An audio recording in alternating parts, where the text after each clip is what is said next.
doing that, I was face to face with it. It was holding me by my throat, and it felt like it was sucking something out of me. I probably should have been more scared than I was when I witnessed the exorcism. I turned and looked on my right side. When I did, there's a beam on the side of the tree, a large beam. It's looking at me and I'm looking at it. After I hit the lock button and looked back up, I saw red eyes staring back at me. That they're going to show multiple gods all over the earth, be able to speak in people's languages, and at that point, it kind of converge into this one entity, which will be revealed as extraterrestrial. You'll realize that aliens are the gods of old, and at that point, it'll wipe religion out of the context of humanity. No way, it couldn't have been a person, I know that. I know that people can't run through the woods like that. So this thing comes into view, and I see it. It's 50 yards away from me. It's walking on two legs. It's huge. This is a big, hairy-looking being.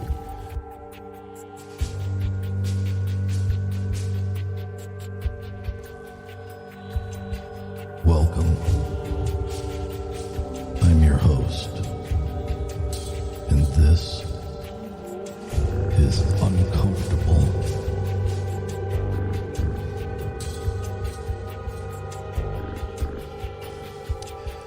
Welcome back to the show. I am your host, Eric Szilagyi. If you've had an uncomfortable experience and you'd like to have it featured on the show, please get a hold of me at contact.uncomfortable@gmail.com. Please make sure to follow us on Facebook and Instagram, both at Uncomfortable Podcast 65.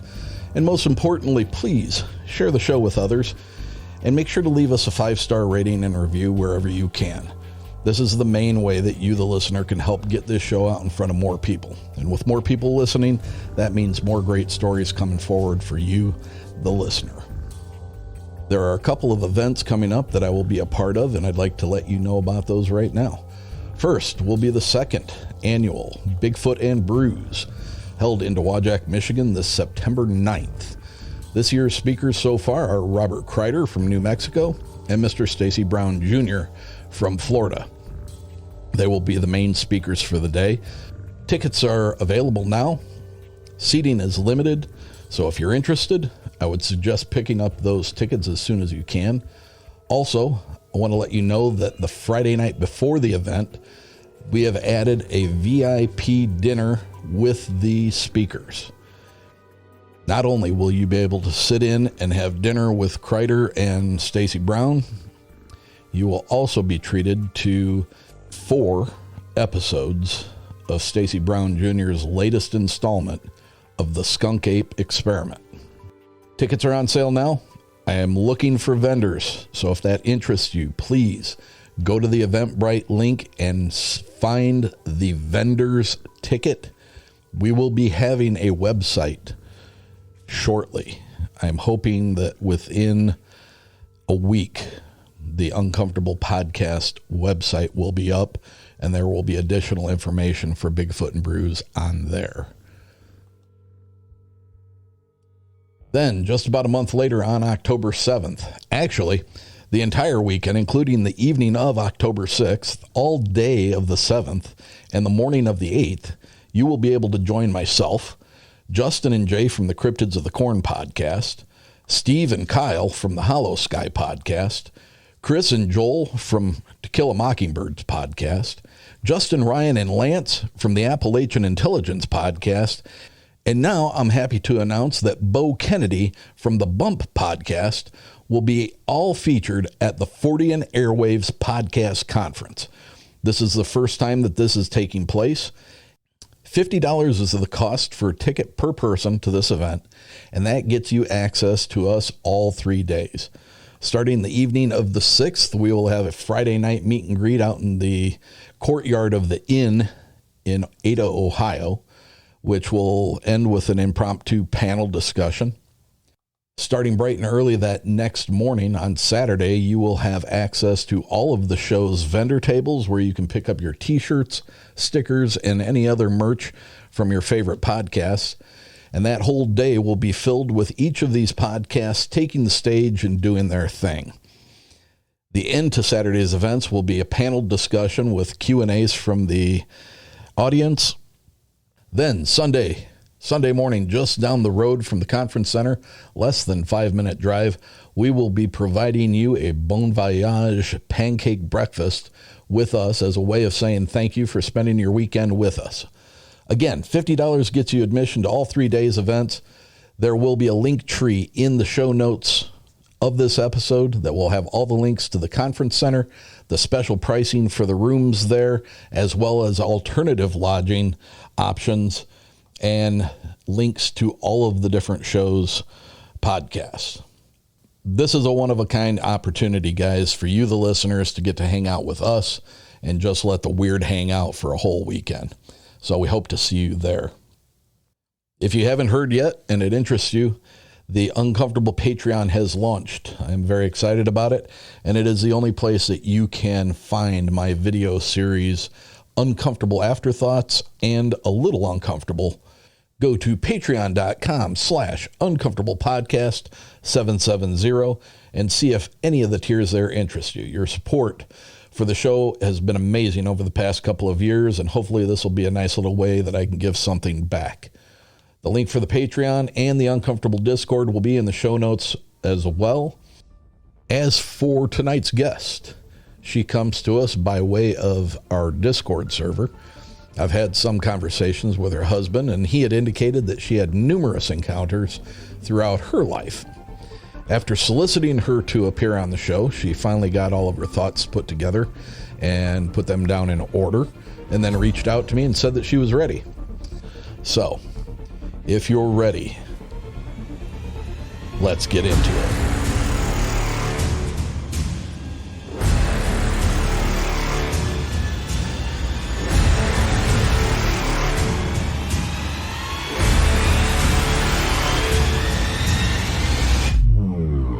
Ladies and gentlemen, if you would, please give a warm, uncomfortable welcome to Sage.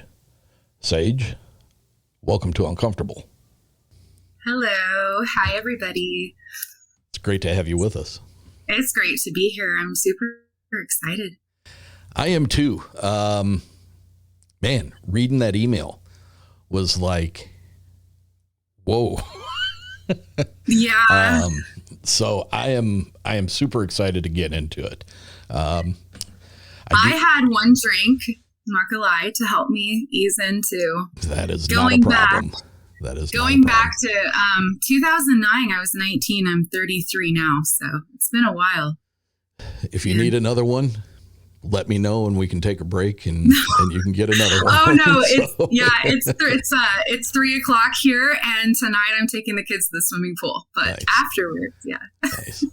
Well, I will admit I had to take a muscle relaxer today because my back is giving me all kinds of problems, and it just was not excited about sitting in a seat and doing an interview tonight. So I had to take one of those myself. So. We'll both maybe be a little tipsy tonight. There you go. Okay. Friday somewhere, right? Yes, it definitely is. So listen, we were talking before we started recording, and something that happens very consistently with one of my close friends happened with you, and that is during the course of a conversation about weird stuff. My Apple Watch decided to, on its own, look up online based on what you and I were saying. It had nothing to do with anything, and it pulls up about an episode of Monster Quest and the topic of Bigfoot. Right. We had some not casual how we're going to go about recording, and then boom. Yeah, we had not gotten to any of that yet, and it's very odd. It happens with another close friend of mine almost on a regular basis. Whenever she and I talk on the phone. So that was an interesting start to things. I don't typically read into, but when it has something to do with what the topic that we're going to be talking about, I find it very strange. And so I have good vibes about the way this interview is going to go. So I do too. You told me that you had wrote down some bullet points so we didn't get flustered and maybe bypass anything or forget anything. So I am going to leave it to you on Jesus, I can't even talk. Muscle relaxers kicking in. Where we're going to begin, right. And then I'll interject and interrupt you multiple times, I'm sure. Yeah, that's good. Okay. So I guess I can go through things pretty fast, even discussing like my childhood. So the first paranormal experiences I remember, I was 3-4 years old, maybe up to about kindergarten. And we lived in an apartment complex. My mom was a single mom, and this was before she married my stepdad. And the only scary thing I ever saw was I came across Chucky on TV for, 15 minutes, screamed as a toddler. I remember that. But I had this reoccurring thing where I had a room with my brother. I was 3. He would have been like 1.5. The closet doors were left open. They're big folding doors. And quite often in the middle of the night, I would wake up and see 2 red eyes, like red lights. And I grew up in Sunday school, so I would just hide under my blanket and pray to Jesus. And, I want to go to sleep. I don't want to be scared. Make it go away. My mom was pretty strict. I didn't think she'd believe me. Like, it didn't dawn on me to like run and tell her. So I just dealt with it myself. And that happened quite a lot. I mean, maybe on average, like once every few weeks, like a few times a month. Really? For a few years of my life. Yeah. And I never thought to tell anybody. It bothers me now as an adult, of course, because I have kids. But, and then after that, it was, things were calm. Maybe for a year, we switched into a big house. She got married and we're living kind of out in the woods, 10 miles from where we were. And I started noticing when she'd leave my door open at night that there would be a shadow figure like looking in at me in the middle of the night. I would always feel if something was looking at me and I'd wake up. And I didn't like that. So I started shutting my door and noticed that I wasn't experiencing like shadow people as much with my door shut, as if I could see down the hallway, I'd see someone. Or I had an experience like that as mm-hmm. well early in my years, and it was terrifying because there were only 3 of us that lived in the house. It was my parents and me. I had no brothers or sisters, and the silhouette that was standing in my door.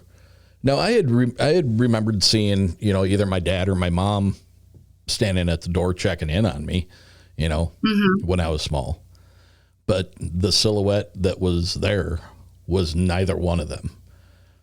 It was right, like you're hoping it's somebody. Yeah, you're like, well, maybe there's a person there, and then you're like, and now even as a young child, I guess my scientific mind was trying to make reason. So I would think, well, maybe I need glasses soon. Because I was in, at this point, like 2nd, 3rd, 4th, 5th grade. And so I thought, well, maybe I'm seeing things. There's something wrong with me and it's not there. So I would try to like be in a state of denial as a way of feeling safer, I guess. I'm trying to write it off, even though deep down, like I knew it kept happening and there was nothing wrong with me. I have a light prescription that got put on in 6th grade, but it was basically a joke. So like my vision's fine. So that happened quite a lot for a long time. And let me interrupt you and let's jump back to the red eyes. So, obviously it's scary, it's terrifying as a mm-hmm. child. And, you say you didn't tell your mom about it. No. Do you recall any, how did you feel? I mean, other than the fear of seeing that, were there any other manifestations, like feeling wise? How did you feel about it? Did it cause you, did it leave any kind of impression on you as far as whether it was, good or bad or indifferent or, Yeah. do you remember anything from that? Yeah. So like the typical major, like fear response, like my chest would tighten up and I'd almost like hold my breath at first, be like afraid. Is it going to hear me breathe? Is it going to come get me? Like trying to play the hide and go seek factor of just if I hide and I'm really quiet and I pray really loud in my head. But my chest was seized up and I actually kind of like, I think I felt nauseous, like lightly, not to the point where I actually vomited, but I remember feeling a sense of like dizzy and nausea and just the only thing I had was, I kind of treated God like my dad growing up because I didn't have a dad. So I went out to my protector in my mind and was like, well, if what they say at church is real and he has power, then that's my last chance right now. And that was my whole life. My mom was pretty cold. Bless her heart. Like she just was, she just wasn't emotionally available. Yeah. So I took care of these things alone with the idea that my creator, my God, was supporting me and helping me get through these things. And I didn't have the support of other humans, but I was really, really scared. I think I brought it up to my mom later in life one time and she laughed it off and said, well, I caught you like watching Chucky on USA Channel when you were like 3.5. And I'm sure you were just having Chucky nightmares, and so she played off stuff. Yeah. She didn't want to listen. So yeah, I was really scared. But the overwhelming calm that praying to my father, my dad, God, almighty on the good side, like that actually calmed me down. That I would pray. I just, keep me safe. I want to be okay. Make it go away. And the next thing you know the sun's up and I'm waking up and I went to bed. Like that time just passed. And then I would wake up and I would be in a good mood and there would be the thing never, I think, took over me or made me different or put me in a trance or anything weird like that. I feel like I was protected. It's funny the way we started the conversation before we started recording, where you started talking about how your religious upbringing and that you are now currently consider yourself to be spiritual, but not religious because of so many different man intervention. Yes. I think for me, a lot of it was, I love the Dead Sea Scrolls and Enoch and like take me back to like the originals, but yeah. I don't like the tampering. I don't like the controlling. I just feel like a lot of it has been changed and used to control society over thousands of years. And I'm just not interested in being manipulated or controlled. And so yeah, I'm not into all that, but I would be a liar if I said that it hasn't impacted me in a positive way or helped me get through really hard times. And so for me personally, I believe in God and Jesus because just like I believe in Sasquatch because I experienced it. Yeah. And when you experience things, you don't deny it anymore because you experience it. So like, yeah, I've had like Holy Ghost and spiritual awakenings as I've aged and I've left God. I've lived like an atheist a little here and there too. And, but I always came back and, I believe in God because I've had God experiences. Just like I've had paranormal or evil, I've had good experiences too. Yeah. So, yeah. It's interesting because, with the way I'd grown up and with the way you grew up, I still just out of habit, I guess, will refer to him as God, or I'll refer to Jesus. And I don't talk about my faith a lot on the show because I don't think that the show is about my faith. Right. And I don't want to bias anyone one way or another with how they're going to talk to me because it shouldn't matter. It shouldn't have any bearing on it whatsoever. I don't think Jesus Christ is Jesus Christ's name. I think the figure that we speak of when we talk about Jesus was an actual person. But I don't think that's the name that he went by. And I don't think that the portrayal of him from at least the Catholic upbringing that I had is accurate at all, because, you know, they never talk about the time that he spent in Tibet, or they never talk about the time that he spent in North America with the Native American Indians. And, you know, you're right, like he's like a hippie, and yeah, like, you know, so what about Mary? What about his wife? Yeah. Or like, you know, so I know my dad's whole side is Catholic, so I've had, even though I only visited him a few times a year growing up, I have an awareness of how that works. Yeah. And yeah, it's I had a hard time going to Catholic church because of all the kind of like chanting or standing up, sitting down, and like the cups. And I just thought, well, this is kind of creepy to me, but okay, like I guess this is normal to half of my family. But, you know, to each their own. Like I said, I've found positives to every sect of theology practically that I've come across, and I have found negatives. Yep. And so, it's and I think I made my own. I told my children and husband recently, you know, I am my own religion. It's a little bit Buddhist, and well, I like it how Muslims like pray certain times of the day and they're devout at prayer. And, you know, I just take little bits of everybody that I find is beneficial and loving and kind. And then that feels right. If you read some of the texts that talk about how Jesus wanted people to act and how they wanted, I mean, that's more in lines with the way he wanted things than anything that I'd been taught in Catholic church. Spirituality, being a spiritual person and having a relationship with my creator, whatever that name is, and the spirit of that, whatever that name is, that's I where agree. I'm It at. makes sense. That's it's hard to at. name. Yeah. You know, is he who decided he? What if it's a she? But, right? Like I know what you mean. I argue the that deity itself, that is God. Yes. Yeah. I argue that it's probably more of a what than a what? Than a yeah. who. I know. Like we gendered. Yeah. What is that? So, Right. But anyway, let's go on. Yeah, with, off on that. So, shadow people. Oh, I had this reoccurring dream in the same big house that I saw the shadow people. And I mentioned this in a comment on Discord before. In this dream, I was always at the edge of this beautiful cliff in Myrtle Creek, Oregon, and there's a big cross up there. And I was peering over the edge at the river below and happy. And all of a sudden, something that looked like the Grim Reaper, like a faceless thing, really tall, all black in a robe, but with no staff, would sneak up behind me, push me off, and I'd be falling to my death because this is a very high cliff.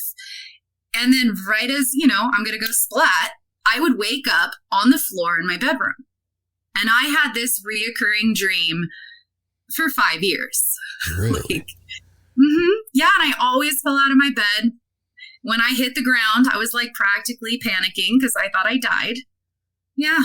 And I never could figure out like who is the Reaper? Like what is the symbolism behind this? Because as a young kid, I didn't even realize dreams had symbolism. Yeah. But yeah, that was another kind of odd thing that happened. Other than that, they got divorced when I was in 6th grade. And then my mom moved next door to Canyonville, Oregon. And she got a place in a manufactured home village. They just started like a community. And that happens to be across the street where I live right now. And so that's my next paranormal is I'm 19 years old. So like fast forward a while. And I met this guy over at Coos Bay, and I came back from college and he came to visit. And he is Navajo and he's from Arizona. Actually, they prefer to be called the Dene. Excuse me. The Dene. Navajo is the Dene. Yes, because Navajo is that's the Caucasians gave them that name. Oh, really? They find it disrespectful. They prefer to be called the Dene.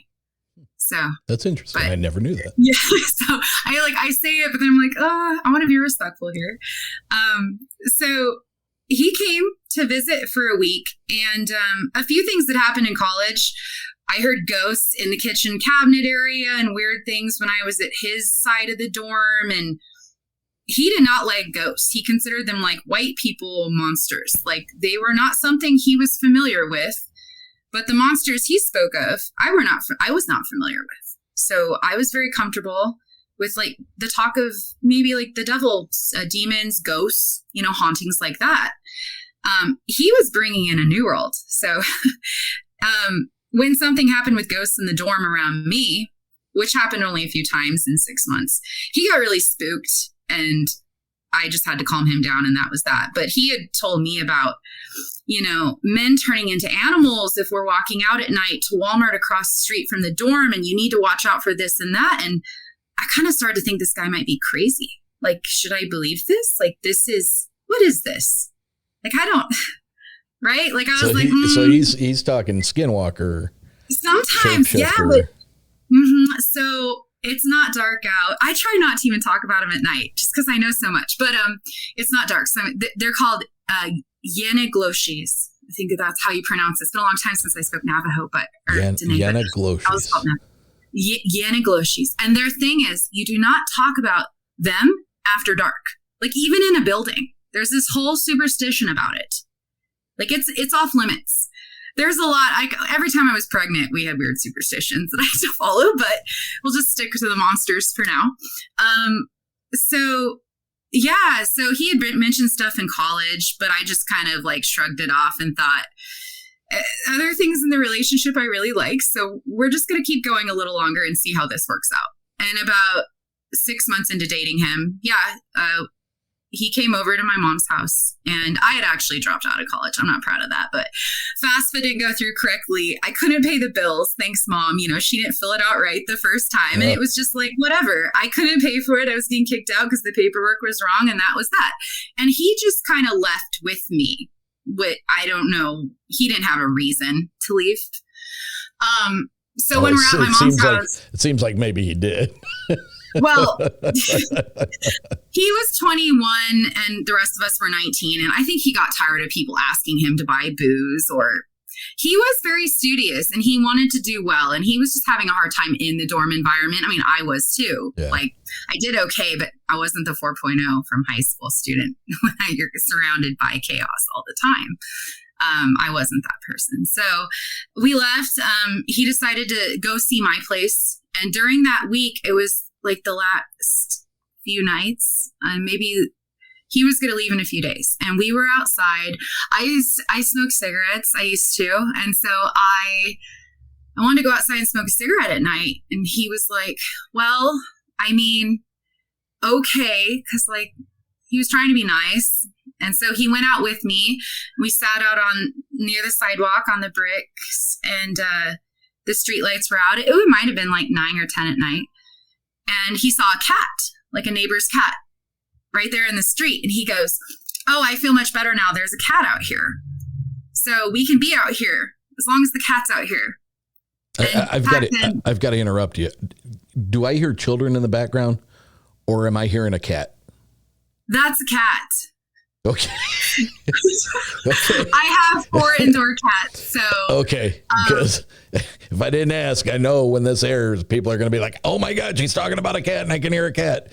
Okay, yeah, sorry. Right. Yeah, that's no, you're fine. She's a whiner, so if I'm in a room, she kind of wants to come around. She just does that. She randomly cries. So yeah, there was a cat out there, and he's like, we're good. I never at that time heard about the whole cat thing, so I'm just going with whatever he says. And then we're off topic. We're really deep into conversation, and he looks up and he's like, where's the cat? And then I look just down the road, like 20 feet, and there is a huge coyote standing in the middle of the street, looking at us. And I'm like, I froze. And I said, I can't say it. I don't say his name, but I said, his name. And I'm like, hey, do you see that? He goes, oh no. And he starts talking to it in Navajo, like in the native language. And I don't know what he was saying to it, but I think he said he was telling it to go away. It wasn't welcome there, and just kind of that. But it was a very eerie feeling because, yeah, we have coyotes around here. They're typically smaller. They don't look like they're the size of a wolf. Okay. And they sure avoid people. Like, they do not come up stoically and majestically and just like stand there and peer at you like they can see through your soul. And this thing was. It was like almost like if you saw a huge white elk or something, you know, like it was like a magic moment. And I thought, what the heck is going on here? And then after he yelled at it, it did just kind of slowly like turned its head and like trotted chill down the middle of the road. And when it hit the end of this street where it hits like the main road, it vanished. What? And I never saw it go right or left up the road or go like down in the creek or like cross the road. It just vanished. And we had enough light to see because there's street lamps, like street lights. Yeah. And I just was like, did I just see that? Where'd it go? Where did it go? And I have anxiety about this. I'm like, what the heck? And he's like, yeah, it's no big deal. Don't worry about it. And I'm like, okay. And he goes, well, anyway, let's just finish up this conversation quick and head in. And I was like, okay. So I'm like, how do we keep talking after this? But he's just okay. And I try to keep talking. And I notice he keeps looking up at my mom's roof. And I'm like, are you okay? Why do you keep looking up at the roof? And he goes, we got to go inside now.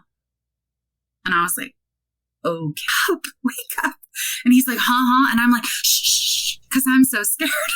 Like, what if they're still there or there's more? So I'm like, shh. He's like, huh? What is it? I'm like, whispering to him, so scared and quiet. Okay, there's like two things outside, like talking and snake language, like a big bright light, like maybe a spaceship. I don't know. I'm so scared right now. And he's like, he's like, shh, no, don't talk about that. Like, lay down, go to bed. It's fine. And I was like, seriously? And he's like, no, like, we're not giving, no, lay down, go to sleep. I was like, okay, fine. Like, he had shown a little bit, like, later we broke up because domestic violence. So like at this point, he's starting to act controlling. I obeyed. I was like, okay. So I went to sleep. The next morning, I brought it up again when everyone's packing the van and I could like pull him aside and it's daylight outside. I did. And I said, hey, so what happened last night? Like what? And he goes, no, enough of that. And I was like, I want to know what you think that like, what is that? Is that an alien? And he goes, we don't talk about them out here. Like, pretty much acknowledging they know, but they don't speak of them. They don't speak of it. It's just not allowed. And I was like, okay. Like, I'm shushed again. But he believed me. Oh, he believed me. But he was like, nope. Like, what you experienced is something that's a no. We don't talk about that. And I was like, okay. So that was scary. Wow. Say the least. Yeah, once again, hindsight, now that I'm like 33 and braver, I'm like, I wish I would have looked. But then there's a part of me that knows enough to go, well, what if they put me in a trance? What if they kidnap me by looking? Yeah. Because you don't know. Like, some of these people go missing. And I might have been one of those people if I was just too forthright and just went for it. I think that could have happened to me. So I just followed my bodily instincts to hide. While you were sitting there listening to those slither type voices outside the window. Yeah. Were you aware of any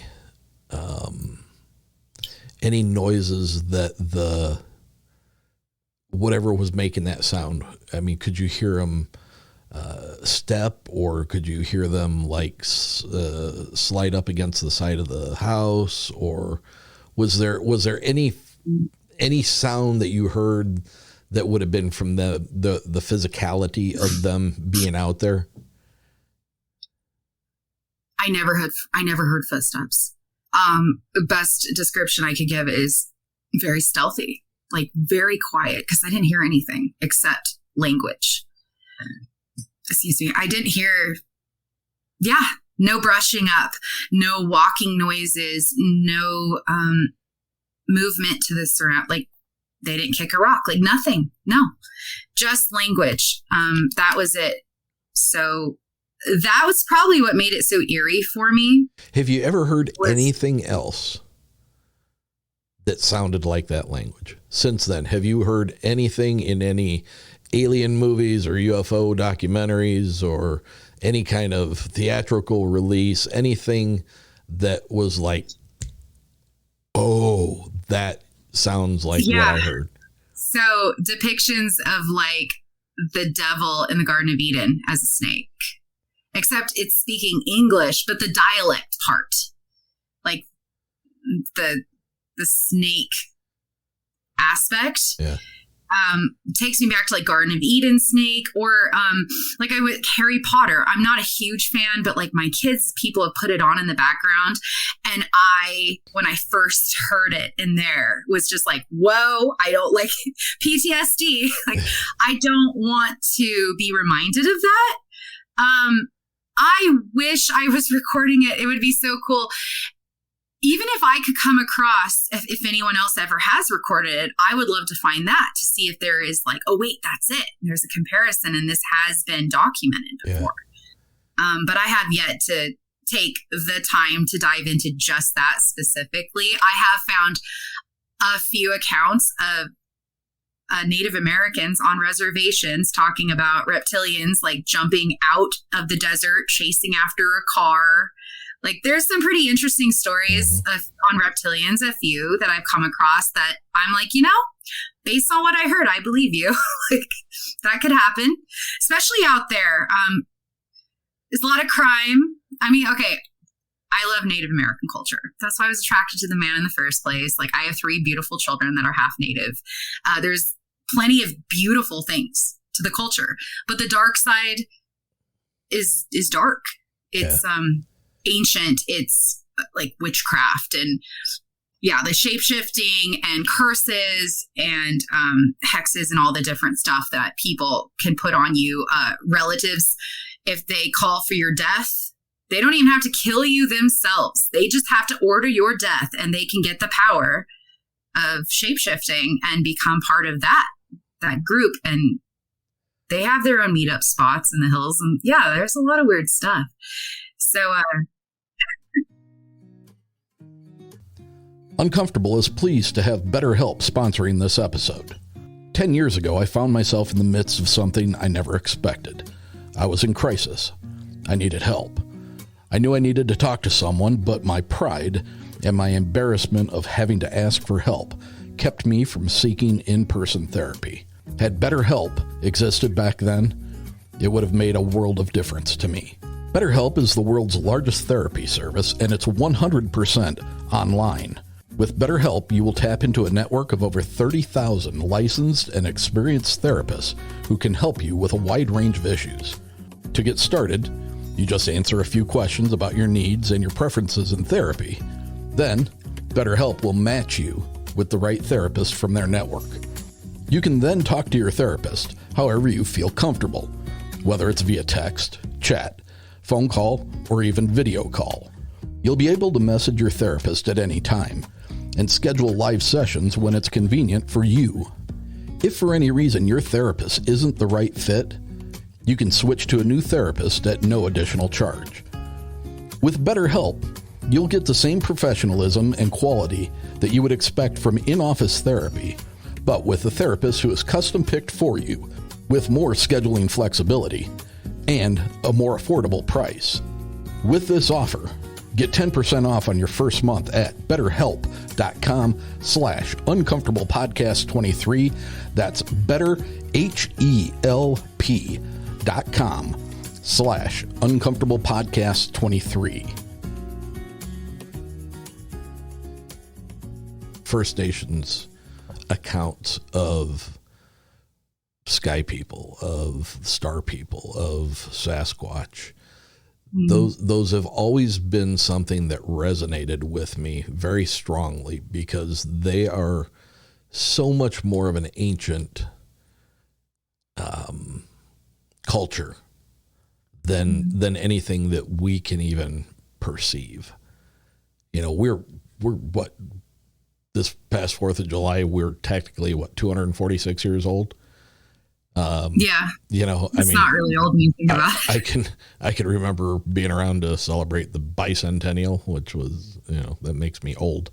But there's something about listening to the accounts of First Nations people that their culture, like you said, their darker side is nothing to be effed with, because that's some legitimate shit.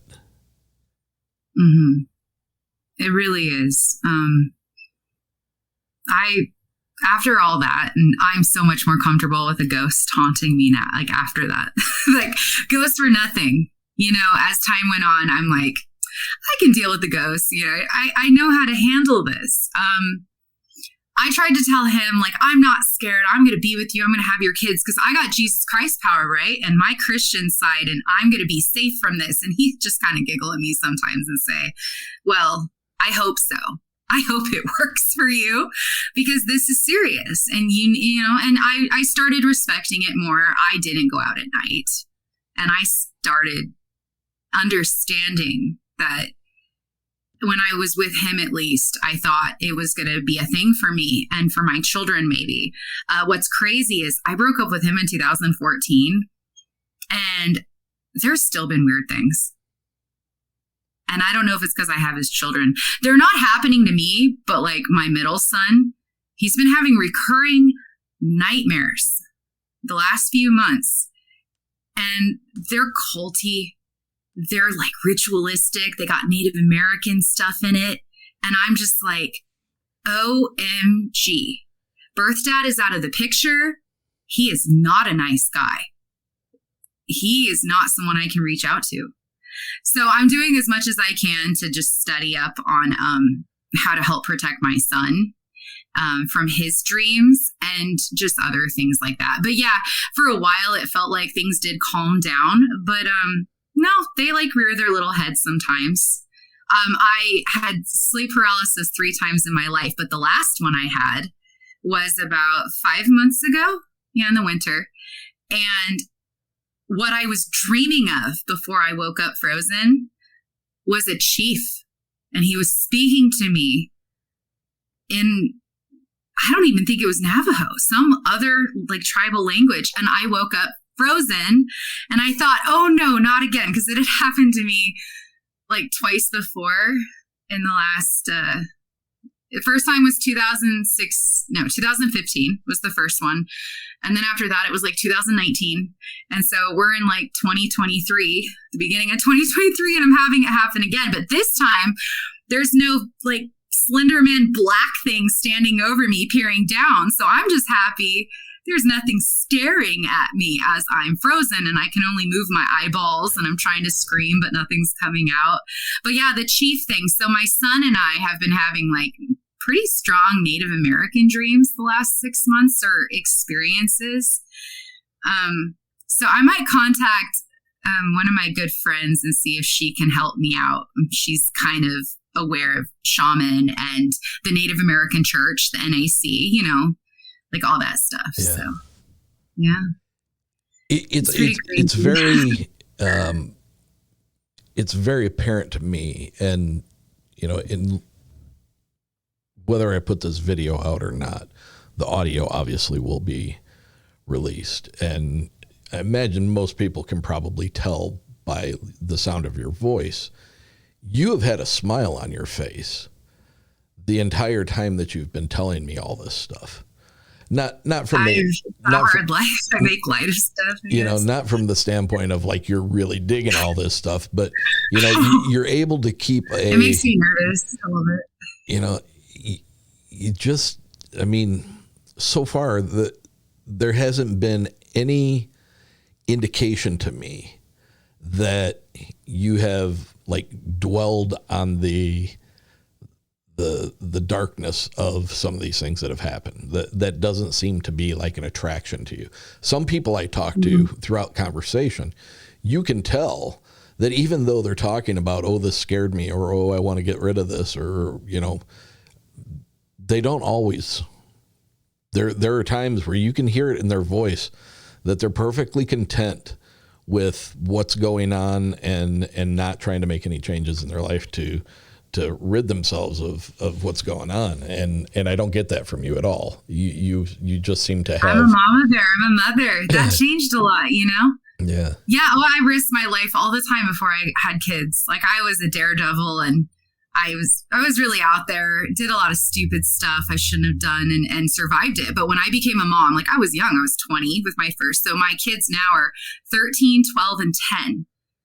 And I'm 33. I had them young with him. And there was domestic violence that broke out. I learned I had to call the cops for the first time. I had to go through custody battles.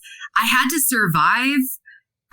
So for me, as much as I fear these paranormal things because there's so much unknown and we don't really know what they are, how to fight them off, etc. I have seen evil in humans, and because I have seen my ex-boyfriend's eyes go black when I was attacked before, and seen really just humans do terrible things or be capable of terrible things, I think it makes me a little more brave when it comes to paranormal because real life is scary enough. Right. Yeah. Like I developed complex PTSD from my ex, and I've had to work a lot on myself coming out of that relationship. I met Jimmy 2 weeks after, so we had to be friends for the first year and then slowly work up to, friends with it. It took me a while to trust somebody. And I broke up with my ex in 2014. I got remarried to my best friend, my nerd friend, in 2017. And he is the first person I've been able to talk to about these things. And he believed me and he was willing to listen and not get scared or cut me off, you know. And that was nice. And he, oh gosh, when I first met him, my kids were 4, 3, and 1. So the youngest practically sees stepdad as dad. Yeah. But I went through so much rough stuff in my 20s that I think that's why I can giggle. Like things that are just not even funny because I'm optimistic again. I'm working on my mental health. I'm starting the gym again. I'm in a good mood because despite everything, I'm trying to just stay positive and accomplish things to get ready for what's to come because I know there's stuff coming. The world is changing. I have had so many more nightmares in the last year or two, like starting in 2021, than I have my entire life. And I can remember them all, which is strange too, because normally I don't. And there's shifts and there's like things and I don't study that. Like I probably should get into astrology and get into energies and whatnot. But I just know that it just feels different. Like time is moving faster almost. And there's just little nuances in my life that feel different, but they shouldn't because there's no reason for them to.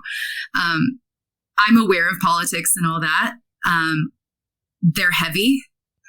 My husband, I tend to let him like keep track of all that. I'll check in with him like, hey, tell me what you know. But I'm trying to be a mom, and like my kids need normalcy. And so my goal is, despite the chaos in the world or the chaos that's happened to us in the past and whatnot, that I provide them with some fun and make sure they're safe at all times and some sense of normalcy in it all. So, I'm trying to raise my kids like it's the 90s. They don't get cell phones. They don't get, like go write someone a letter. Let's go to the pool. Like I'm trying to keep it old school over here the best that I can for now.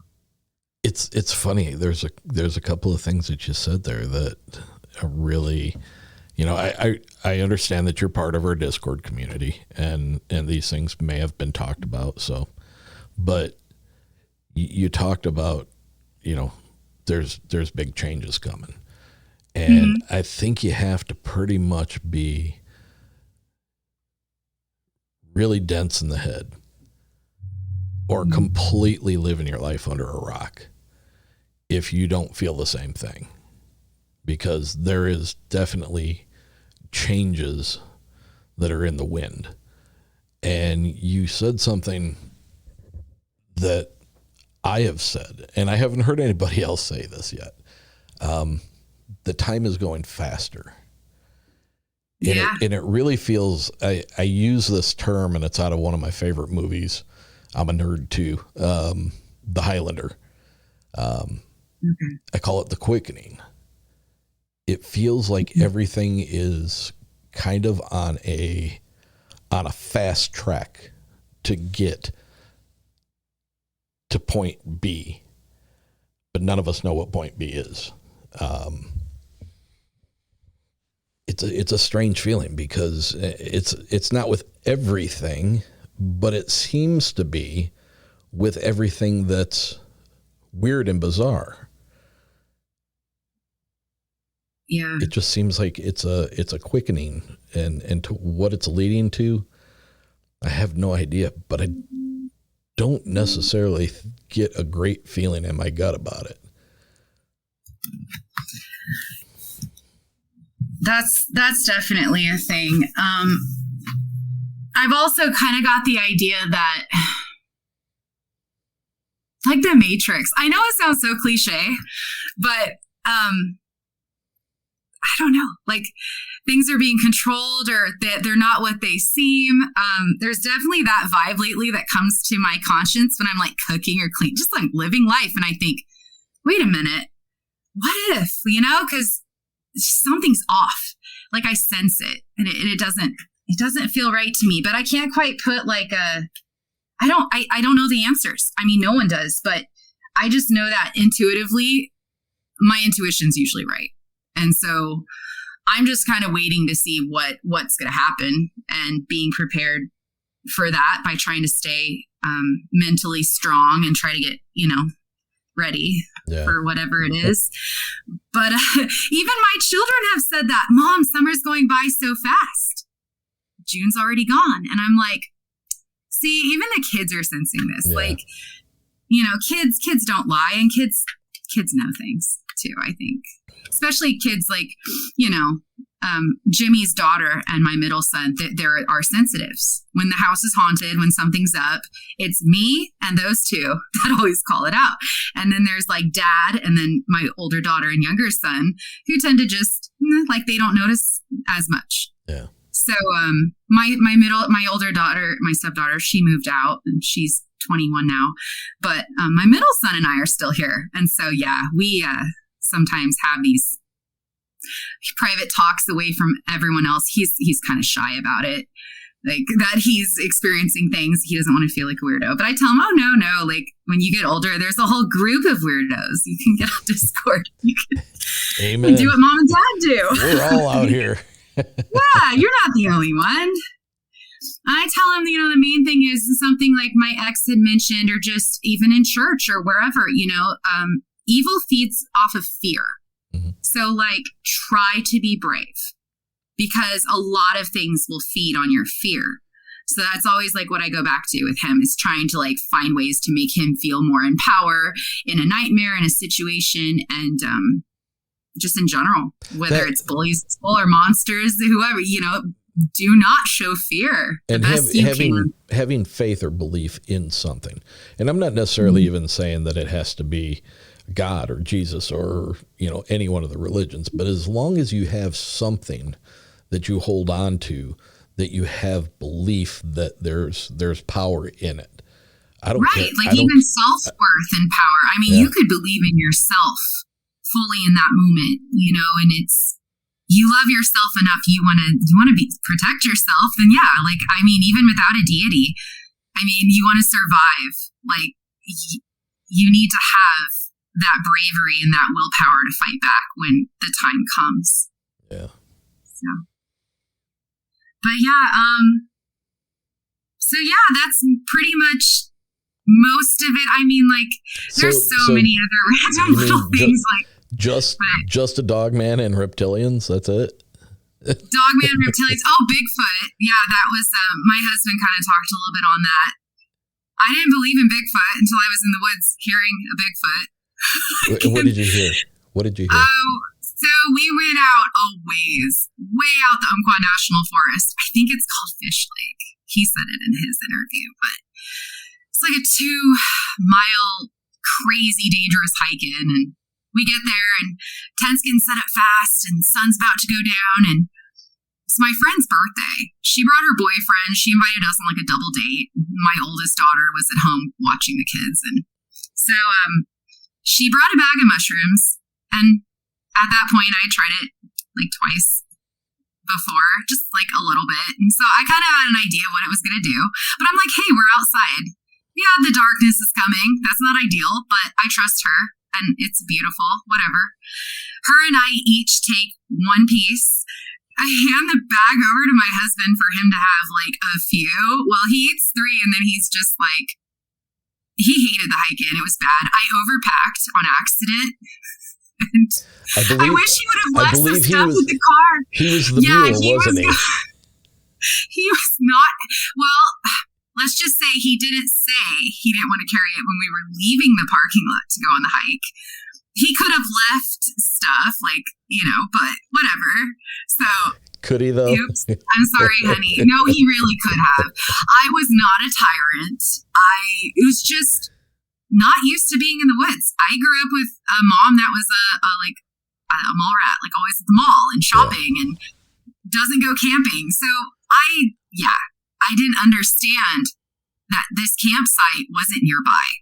I thought I could bring a comforter instead of a sleeping bag, that I could bring a pillow. I had no idea that we didn't need cast iron to cook because she brought her own and didn't say anything. And so he just kind of grabbed it all and went for it and was carrying 100 pounds on his back, practically, probably 80 to 100 pounds.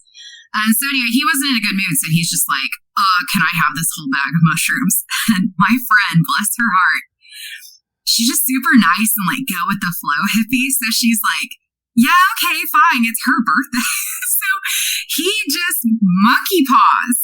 Like he has huge hands. He just like takes a bunch of them. He's chowing down like they're really good potato chips for the next 5 minutes only. They were gone within like 5 to 10 minutes, easy.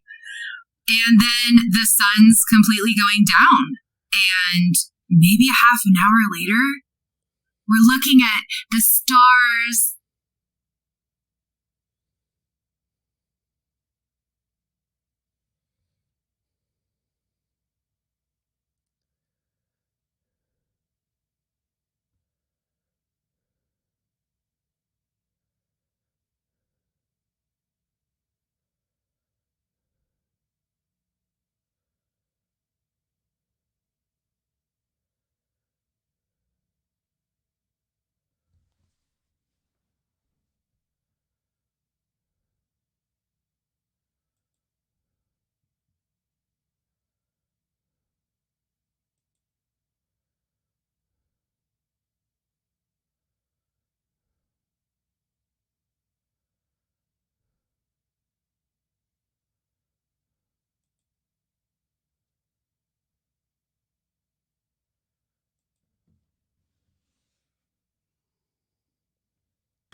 I am so sorry. You're all right. Oh my gosh. So I guess that outlet is broken. Like one of the plugs is not receiving electricity. So I put it in another one and now it's working. I'm sorry. No, you're fine. So I went dead and I saw the warning, but I, for some reason, thought it would just, I don't know. Okay, sorry. I feel bad. Okay. So he start back up with, he monkey paws the bag of mushrooms. Okay. So my husband monkey paws into the bag of mushrooms and he finishes them all within like 10 minutes. The sun's going down. There was some mention of some shadow, like as it's twilight across the lake, seeing some like tall shadow move. And I did look over, but it was so far away. I mean, the lake is medium sized. I mean, it's not super small. It's not huge. But I just wasn't sure. I was like, yeah, okay, whatever. Like, maybe he's seeing this. I'm not really seeing anything. Yeah. So 30 minutes later, I walk back over to the edge of the lake because we're camping right on a beach. So I walk back over towards the water, my friend, and we're visiting. And her boyfriend's drunk at the fire, and he's really loud behind us at the fire. He's had a ton of tequila, and he's just kind of like, woohoo, and doing his thing. And he's being boisterous. He's being loud. And Jimmy's just kind of calmly walking behind us, like from the fire towards us, sitting down, crisscross. He's just chilling. He's like super hippie and calm. And we hear just yelling from across the lake at first. And I'm like, friend, she's like, fix that. Sorry. Okay, so Jimmy's walking over towards us, my friend and I, and we're talking. And her boyfriend's really boisterous and loud. So we hear yelling from across the lake. And at first I'm thinking another partying man, maybe. But then she says, shh, quiet. Like she quiets him down at the fire and she wants us all to listen. And we do. And it is howling monkey. Just large primate. That is immediately the noise you recognize. Something, straight out of gorillas or something. It was loud. Oh, yeah, it was pissed. It was yelling. I wouldn't say these were happy calls. Like, it was hooting really loud as if to say, you're on my territory. Immediately, I looked at her and I'm like, are you here? Seriously? Bigfoot? Really? And she laughs because it's not her first time. So she laughs at me and says, yeah, it's Bigfoot. And I'm like, you're thinking you could have mentioned this. Like at any point in our friendship for the past year and a half that you believe in Bigfoot, but okay. So, Jimmy's over there too, my husband, just like, that's a primate. That's a large primate. Like he's baked. He is so, at this point the mushrooms are kicking in, but he's just like over there saying it out loud to himself 5 feet from our conversation. Her and I are pretty with it. So he's not talking to you guys. He's talking to himself. Out loud to himself. And like, that's primate. Loud yelling primate across the way. He made it funnier. But yeah, and I'm just like, first thought, I got to get home alive. I got kids at home. I'm sleeping out here tonight. There's no way we're getting back to the car. And in the dark, I don't want to walk that back in the dark with that thing out there. So at that point, I realized my husband, my protector, a big guy, big tall guy, 300-pound tall guy is toasted. We have a handgun that we just bought 2 weeks ago that I've never practiced with. And I'm on guard duty tonight. Like, I'm the protector. This is great. We're stuck here. There's no way we're leaving. And there was one other group of people that were just like, I don't know, like 30 feet kind of diagonally behind us, more in the woods, and with like California license plates. And they were having very kind of what I'd say mundane, shallow, kind of boring conversations and just chill, like a group of 6 young people in their 20s. They never reacted to it. They never came over to us and said, like, hey, did you hear that too? And I always wondered, like, did they just think we were crazy on drugs and alcohol, assuming we were hearing something that we weren't? Maybe they assumed, being so shut off mentally, that it was a mountain lion pretending to be a monkey. Like, I've never heard of that, but the way they weren't caught off guard and they didn't like seem to change at all. They just kept going about their normal night after that. I looked over that direction after this happened and was like, how come these people? And then I thought, well, maybe they're so sidetracked they didn't hear it, because we were right on the edge of the water looking to the direction that it was yelling across from, which would have had to be like a quarter of a mile maybe across the lake. Do you think there's a chance that they could have been used to it? When you looked at their camping setup, did it look like they were accomplished outdoorsmen? Did it look like they knew what they were doing and maybe they spent a lot of time out there and it was not a surprise to them? No, it looked like the city and REI and like just well put. REI. No, it looks like they were trying to be fashionable and be cool, and they didn't even have all the like survival stuff you would really need. I don't even like, no one had a flashlight, like no one had, they didn't bring a dog, they didn't bring weapons, they didn't bring nothing, they didn't have anything that I would, it's just a lot of bright brand new like money, like a lot of money and fashion, and that's all I really noticed. And every time I can't help but hear other people's conversations. It's not that I'm trying to be nosy. I've actually, on only one drink at a bar before a few different times, and I know this wasn't because I was intoxicated, have gotten the spins and had to like vomit just because I'm taking in so many rowdy conversations in one area. And I'm hearing them all at once, and I don't know how to block them out, which has caused me to even, like I said, in a bar situation, like get sick. And I'm like, husband's like, you had one drink. You're like almost done with your first beer. Are you okay? I'm like, I ate. I'm fine. It's them. It's all the chaos. Like it'll make me dizzy because I can hear every conversation within like so much area of me. Do you think that's something that is a side effect of your maybe like autism, ADHD? Yeah. I mean, I'm not technically diagnosed with anything, but I've studied them a lot because when Jimmy and I were dating, things were kind of off and hard for us socially sometimes. And so I figured out he was autistic first. And that explained a lot. He took a test online, like a legit one. And he got kind of emotional. He was like, oh, wow, this is a thing. I thought I was the only one. And I was like, weird, but this is a thing. And I was like, cool, yeah. I got in like a woman's autism group.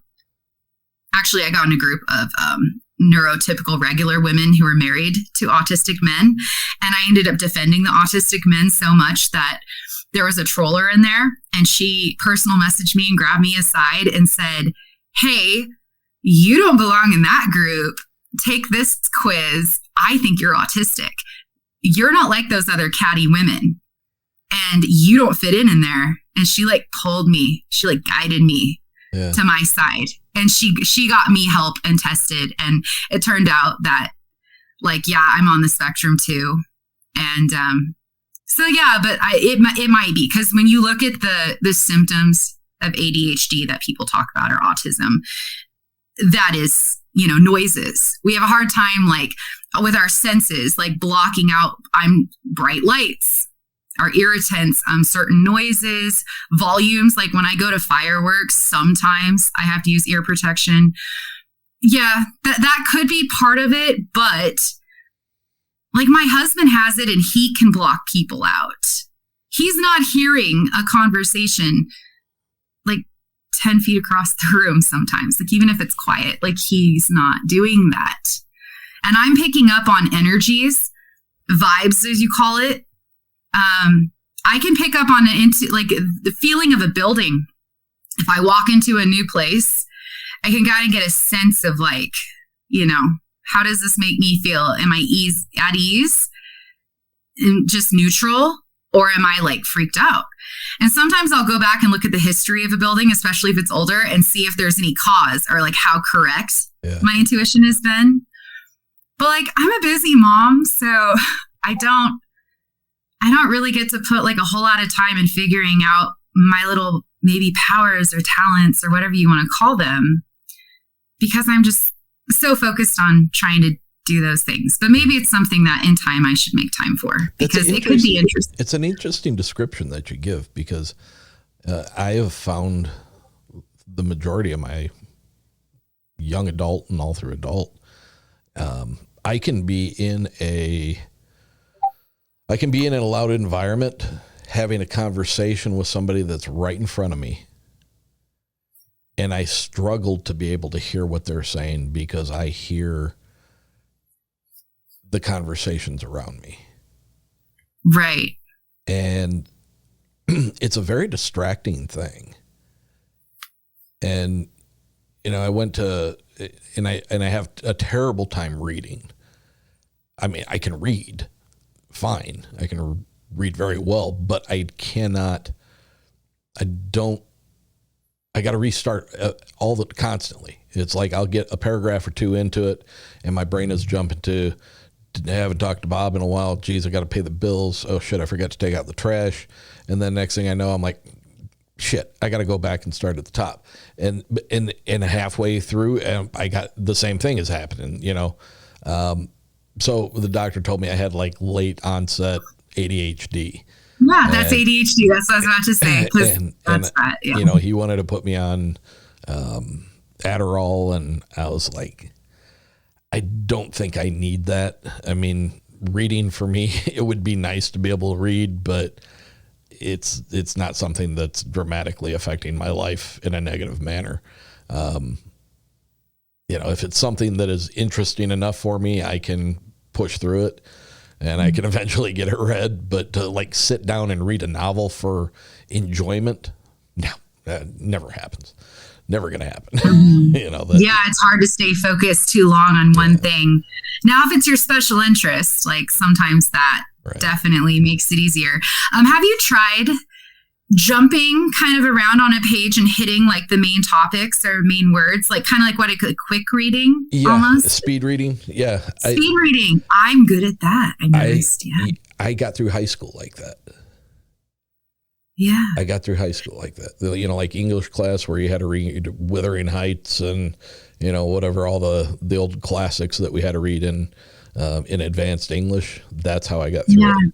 Note taking too. Note taking is pretty big for my ADHD because I'll have great ideas and then I will forget things. Yeah. And the memory, like short-term memory, is not doing really well. Now, if I work out, exercise, eat better, and take some vitamins, that will get better. But my long-term memory is great. It's just kind of like when I'm so super distracted and in the moment, I have to write things down and put reminders to help me stay on task.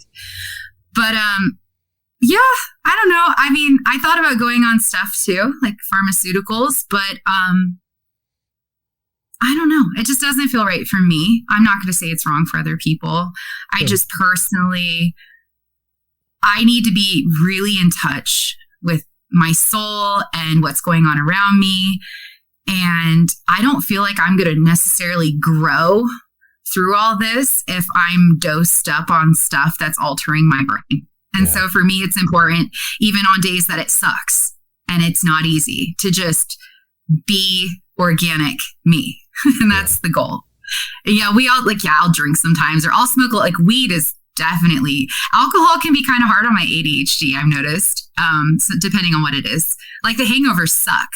I don't know, like I can't do hangovers very well. They're really bad, but like marijuana has been pretty friendly. When I do have it, I tend to do really well on that. So that helps with sleep.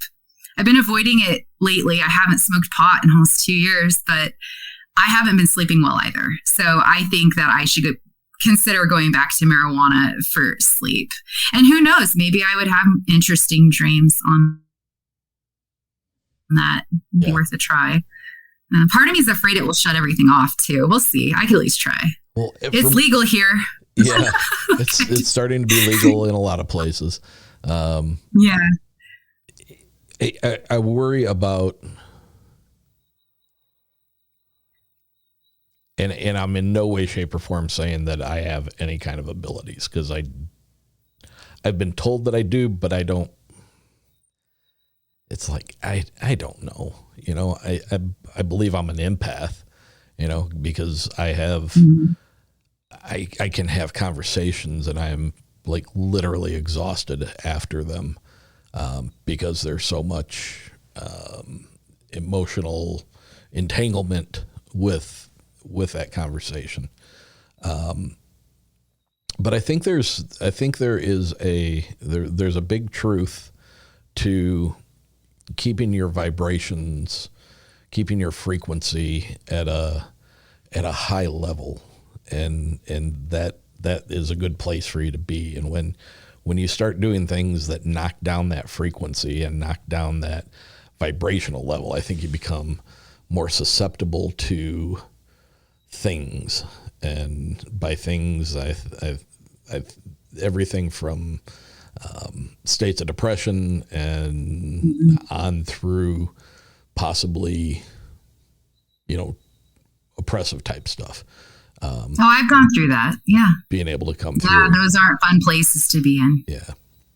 So I think it's best. I mean, if you can keep your vibrations high and while doing that, if it puts you in a good place and doesn't try to dumb down any of your senses or dull any of them or mask any of them, I think it's fine. But if I don't know, I like. We'll see. I mean, I'm hesitating from doing it. I bought it like a week ago. Smells amazing.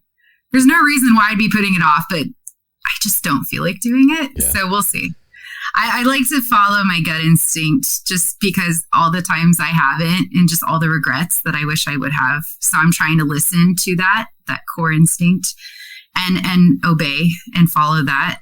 So, yeah. I always say, listen to your gut. Mm-hmm. Oh, yeah. Listen to your gut. So, yeah, with the Bigfoot thing after it called out at the lake, they let my girlfriend and her boyfriend left so she could go take like a bathroom break in the forest. And it's pitch black. Jimmy's laying on the ground next to the fire trying to stay warm because he thinks he's freezing. And no joke, you could kind of feel like the freezing ground when you laid on the ground coming through. I mean, mushrooms are a trip. You feel everything. And he had a lot. So he's like this huge guy and he's shivering cold. I'm like, here's your big Carhartt jacket. Lay it over him. Lay next to the fire. So I put him next to the fire and he's staring at the sky. He is like calling me over. It's, oh my gosh, look at this. And I thought, oh, here we go. Because even though I'm on one shroom, I totally feel like I'm the babysitter, right? I'm pretty with it. I lay down, no joke. There are 3 green lights in a triangle pattern way up there with the stars in the sky. The crazy thing is they're doing this like calmly back and forth in the same pattern. And he's like, extraterrestrials, UFOs, right? I mean, are you seeing this too? Because he knew he had a lot. And I said, oh, wow, you weren't kidding. Like, this is really there. And I thought, huh. And then he goes, remember what your friend said about it being a portal thing, like portal jumping or possibly from another place?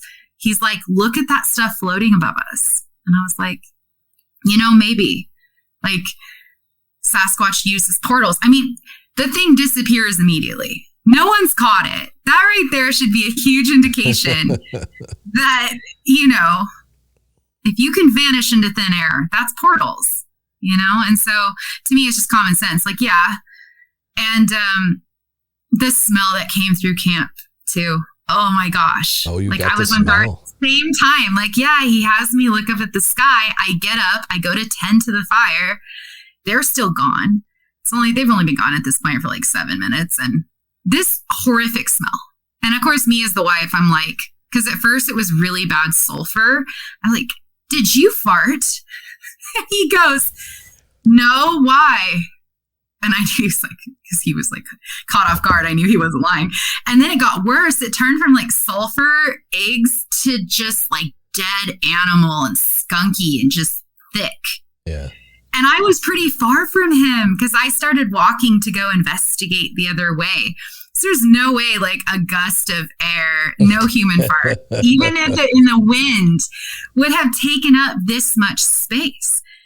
And I was walking towards our left because I noticed the tall grass that was in between our beach and campground, like marshy, tall grass area. Yeah. And then the Californians are on the other side of that. And this tall grass is moving. It's moving like there's an animal going through it. And I'm hearing, yes. And I'm hearing water lapping like something's drinking out of the lake. So I yell over to the husband. I'm like, hey, Jimmy, did they have a dog? The neighbors, did like the other people here, when we came in, because my husband notices like all that stuff. I'm more like listening to audio where he's like visually noticing his surroundings. And he goes, no, there's no dog out here. I said, you're sure they didn't have a big dog? He's like, nope. And I'm like, oh shit. And he goes, what's wrong? And I'm like, nothing. You just stay there and relax because he's messed up. And so I'm like, I grab the flashlight, like the if we had a big one, like a hunk and heavy one, thank God, so I could bat something over the head. I have a knife in my pocket, and that's it. I didn't even take the gun out because I'm like, I can't use this gun fast enough for it to do me any good. And I start going towards the grass, and it's like nothing because I saw it moving. So I go over there. It's nothing. I just hear the lapping noise. And then the lapping noise stops. And I'm ready for this thing to run through the grass and exit, right? Like run away. I'm going to see the grass move again. Nothing. So I got brave enough. I went in the grass with the light to where I heard the lapping. Like the grass was about to like shoulder height on me. And there's nothing. There's like a trail mark where people had kind of walked in there. Yeah. But there was no creature. It just vanished. Whatever was there was moving into the water, drinking water. And then when I grabbed the flashlight and was like ready to go investigate, it just went away. And I went in the grass and I looked around. As I'm looking around in the grass, my friend's coming back in to camp with her boyfriend. And she's like, "What are you doing, Joy? Everything okay?" And I'm like, I don't know, at this point, I'm like, what do I say? I'm like, yeah. So she comes close and I'm like, yeah. So there's no dog apparently, right? She's like, yeah, right. I'm like, okay, something was lapping up water. It sounded like a freaking big breed dog or Great Dane or some shit. I saw the grass move, dude. There should be a big animal here. There's nothing. And the smell. And she goes, "Are you serious?" She knew. And I was like, the smell that came into camp was so gross and so bad. And it lingered. It lingered for a while. And she is just like, "Oh, wow, he must really like you." And I'm like, "Sasquatch likes me?" She's like, "Well, maybe he senses that we're on mushrooms and he just like feels at ease in our presence and he's just coming by to scope things out." Here she is, always thinking on the bright side, which was very common of her. We're never in danger. Let's just go with the flow of everything. Everything's fine. And I'm thinking, he was yelling across the lake pretty loud and aggressive and territorial, like, an hour ago. So I don't necessarily feel like he's friendly. But she goes, "Well, look, if he got this close and Jimmy's laying over there and you were up, if he wanted to hurt you, he could have. He would have. He could have got you. Maybe, right?" And I'm like, okay. So she starts to calm me down. Bedtime's coming. Maybe like a good friend and a mom. She's like trying to get me relaxed because she wants to go to bed at some point. That's kind of the vibe I got. She's just trying to make sure everyone stays chill about Bigfoot so we all go to sleep. And we did soon after that. Like I went to the tent and like we gave Jimmy a bunch of alcohol to bring him down. When you have too many shrooms, drink a bunch of booze and you'll go back to normal. Really? So we gave him that's how you come down off of them. So for her and I, how we came down off of one is we had like a beer each. I mean, the less you do, the less alcohol you need to neutralize, but like to go to bed, to not stay up. So her and I had a beer and we gave Jimmy like a fifth. We gave him liquor because the boyfriend had liquor. So we're like, okay, we're giving Jimmy tequila, like straight tequila. Jesus. And maybe in a few hours, he'll be able to go to bed. And he did. And it works. Like, it's weird how she taught me about all that. I didn't know about that. Yeah. It's crazy because you drink and you never get buzzed. You just go back to sober. That doesn't seem healthy. Right? I know. It somehow neutralizes your brain, maybe. Yeah. So that night was scary. Jimmy slept like a baby. And I was like, I didn't sleep very good. And I couldn't wait the next day to leave. But the one last creepy thing about this is in the morning, we're making breakfast at the fire with all our cast iron that we carried in. Yay. Jimmy carried in. And yeah, I carried one of the cast irons, but yeah, I carried in stuff too. I got so on him for that. I'm like, all you did was complain about me in your interview. What the heck? And he goes, well, we had an argument the day before and I had a bunch to drink and I'm sorry. And I'm like, yeah, I love you too. Whatever. You baby. Like you made me sound like a Karen and a tyrant. What the heck, Jimmy? Yeah, I gave him shit for that. But it's okay. It's whatever. We've been married for like 6 years, so we're still babies and all this. So the next morning, up on the mountainside to the left, like veering up and to the left, there's a clearing where there's like no trees. There's always trees. There's no fires out in this area. Like Oregon, when we have fires, there's bald spots, but there are beautiful trees everywhere. There was no bald spots from fires.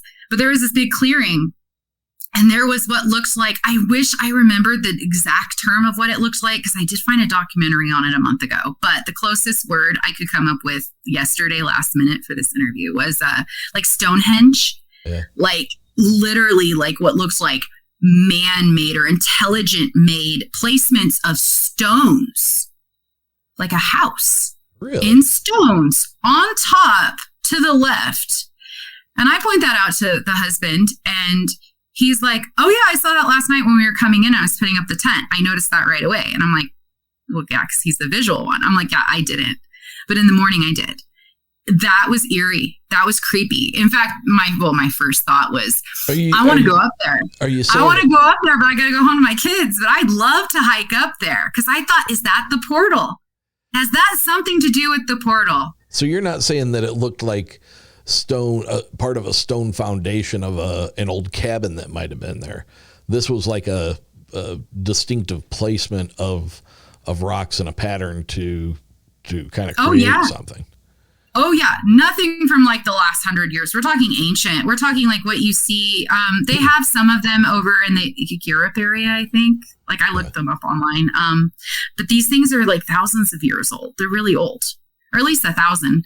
They're old, and they're not man-made as in like, no, it wasn't like a foundation to a cabinet. No, huge boulders cut out in nice slabs to make 4 sides and a top.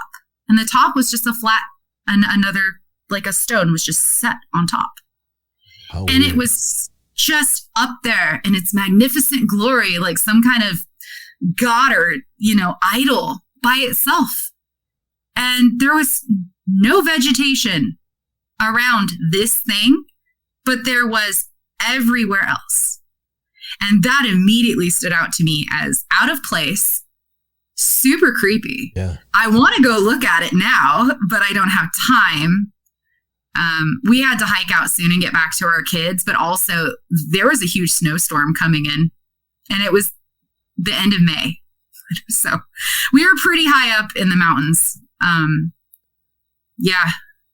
It was, I would love to go back there sometime, but I need to do it when my kids are a little older. Maybe I need to write a will.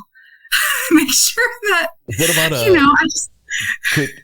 do you remember where it was well enough where you guys could get drone footage of it? I mean, is this something that you've heard other people talk about? Yeah, I mean, I believe my husband definitely in his interview got the name right. I want to say it's either Fish Lake or First Lake. It's one of the two. And it's out in the Umpqua National Forest, and we don't own a drone. But yeah, I mean, any person who has a drone and takes the time, you can hike out there. There's a parking spot. You can take the hike.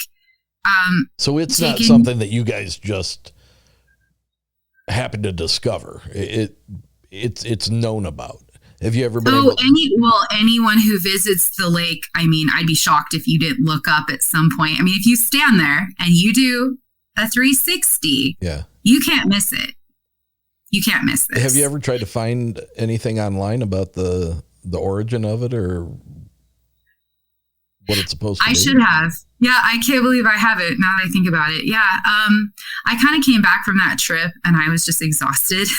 And I tried to forget a lot of this stuff because I loved the forest and I loved going out there with her all these times prior for a year. And then all of a sudden now there was this danger aspect and I was kind of bummed about it. But no, that's a great idea. I'm actually like, yeah, I should have. I will.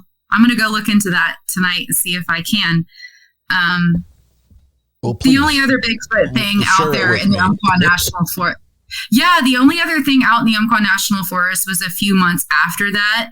She grabbed me up one afternoon and was like, hey, you want to go look at the Indian caves? And I'm like, of course I do. So kids stayed with Dad, and she rushed me back out, same direction as the trail to this lake, except, same general area. And we're out driving for about an hour to get there from town. And the cave is not really deep.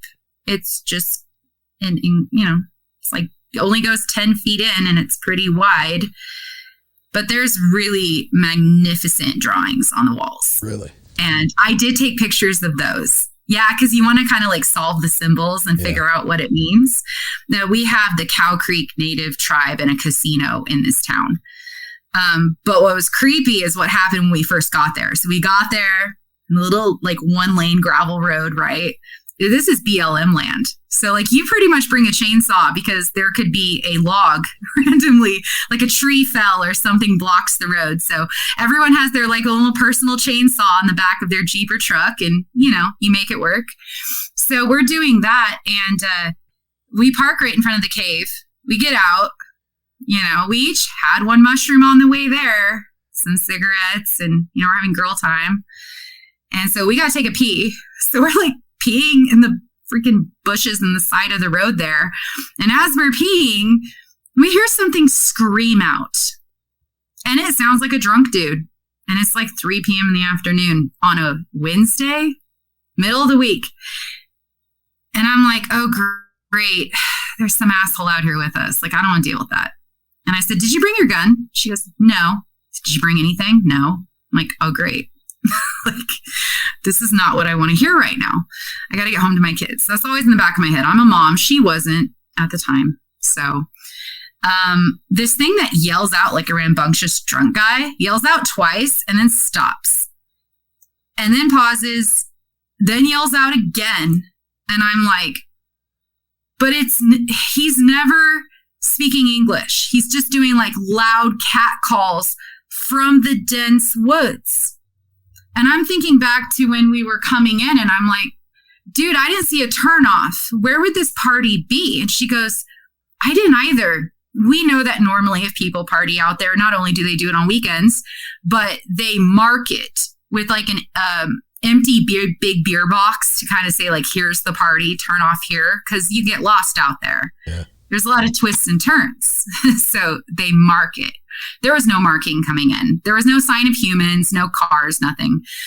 Eventually, this, what we think to be drunk yelling thing, turns into owl hooting. Loud owl hooting. I look at her and I'm like, because when it was yelling, her reasoning was, well, we better be careful. It could be a cougar. I've heard they can mock screaming like women or children. Like cougars can mimic people. I'm like, well, that's reassuring. I really don't want to come across a big cat. But then it started an owl. It was hooting. It was hooting like a very loud owl. And that's when even she got spooked a little, because she like, her eyebrow went up, and I go, dude, it's the daytime. Like, owls aren't out in the daytime going off crazy like that. And then there's her. She's always like, well, whatever. Fate's going to predict us. Mother Nature. We're good. And I'm just like, oh gosh. She's like, we're not going to turn around. We just got here. We're fine. And I said, what if it's Bigfoot again? And she goes, well, I get a peaceful feeling right now. Do you? And I'm like, not really. Because I don't know what that thing is that's changing like from human to an owl. Like, what next? What animal is going to come out of this thing next? But it stopped. It went quiet after doing the owl thing for like 3 minutes straight on and off and annoying us. So we're like, okay, we're going to walk in the caves. I could see the Jeep from inside the cave. And all I'm thinking is, if something comes between me and the Jeep, it's on, because I got one exit. And if that thing, whatever it is, figures out we're trapped, like, that was on my mind for sure. So I didn't have a great time looking at the pictures in the cave because the whole time I'm watching my back. I'm watching the street down below in the car, making sure I always have my exit available and that thing is not stalking us and coming up on us.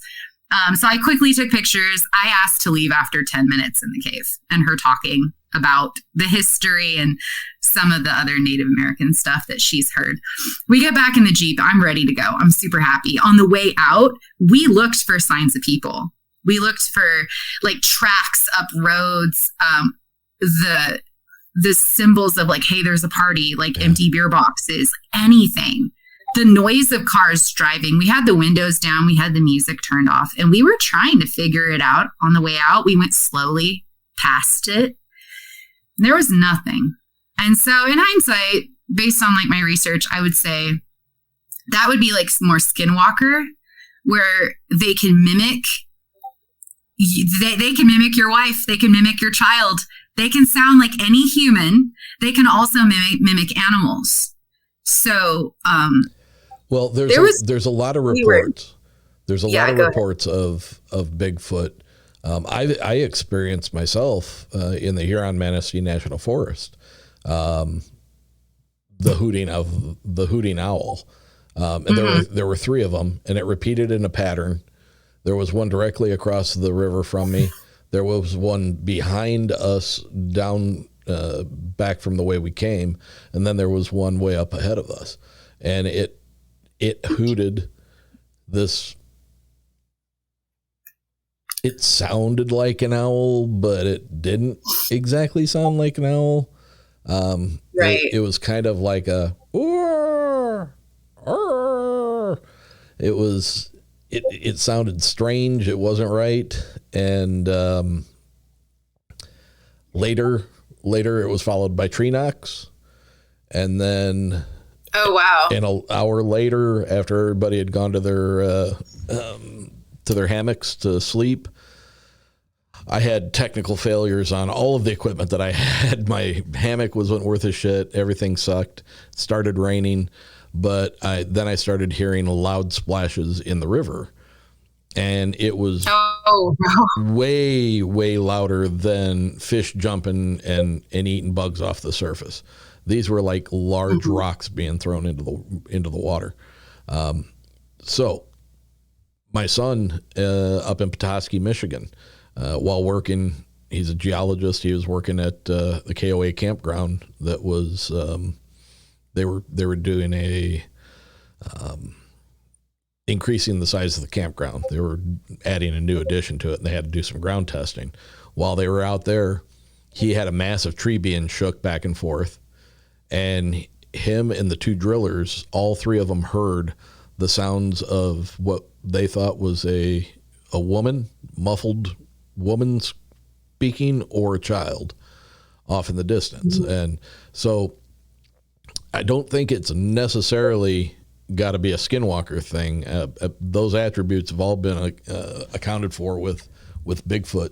And the whole thing with you guys urinating, that can often, that scent can often be taken as a territorial marking by a different predatory animal. So if it was close enough to smell you guys urinating, it may have thought that you were trying to mark your territory, and it was not happy about it. Right. Yeah, I never thought of that, but that makes sense. Yeah, like the animal world and how they would take that. Because it definitely started, like we urinated, we lit up our cigarettes, and then boom, that's when it started. Yeah. And that was just eerie. And I haven't been out since then. They do tend to have, according to a lot of the accounts, they do have a tendency to be fascinated by human women. Oh, really? Yeah. And I did get the vibe that it liked her and I maybe more than our men. Yeah. Like I definitely got that vibe too, but I didn't want to say anything to the guys because like they would have got jealous. I don't know. Would have started a whole big argument. But I didn't feel super unsafe. I mean, I should have been way more scared than I was. But when she said she always got good vibes with Bigfoot out and about when he was around or it was around, I kind of got where she was coming from. Because that was the first thing I felt too. Like, even though it was yelling across the lake, I wasn't expecting it to come murder me in my sleep. Right. It was kind of like hey, I'm here. You're on my land. I think it was yelling at her boyfriend to shut up because he was the one that was being loud before this started. Yeah. You know, he was yelling and he was being rambunctious, and maybe Bigfoot was tired of hearing his crap echo across the lake. And that's why it started then. And then once he calmed down after that, there was no more yelling across the lake. And when he wandered off with her to go to the bathroom, my husband's out, you know, on the ground in his own world, practically can't really get up and walk and do much. Yeah. It did come to check me out at the camp. And like, so I have always considered, I don't want to say Bigfoot isn't dangerous because I've recently seen a few pictures and videos or heard podcasts where multiple Bigfoots are surrounding home in like California, just crazy stuff. Like you can tell like these Bigfoot are not pleasant, or there's like demonic presences involved in these stories, right? But in my account at the lake, I didn't feel like I was going to die that night. I felt a lot more calmer about it than I should have been. And then that other time we were out in the woods, that was more creepy. Her and I were more on edge at the Indian caves because it wasn't monkey. It wasn't necessarily Bigfoot. And I think that's what made us more afraid. I will say, though, that it went silent at the caves. That whole, like, all the bugs stop, the birds stop. That happened when this, we assume, guy was yelling out of nowhere. Like, what, some dude's just out in the middle of the woods by himself, catcalling and yelling at us loud. But everything else stopped. And her and I did point that out in between the yells and the owl hoots. We were like, everything turned off. The air was so thick.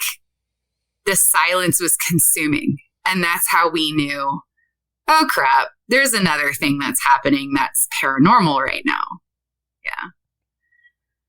That was how we knew. Strange stuff. The other thing that you don't hear in a lot,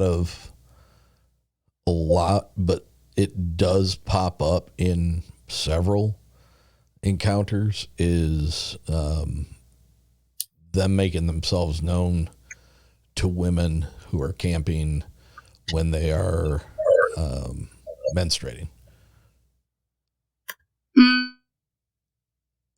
Yeah, no one was on their period during that trip, so that I can, no. I mean, she could have been, I wasn't. I was hoping to have a romantic date night when I left the house. I'm thinking, ooh, we get to go camping. And then I was like, yeah, this isn't exactly going to be like a romantic date, but I'm going to go with it.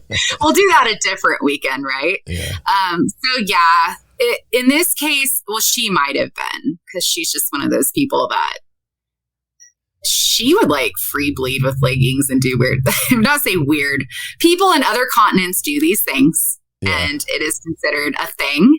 I never knew about this till I met her, but she could have been, and there would have been like really not a huge indication to me, because she'll just wash her black leggings in the water nearby, or just, you know, very go with the flow, very what you would consider hippie. She's a beautiful human being, though, beautiful person.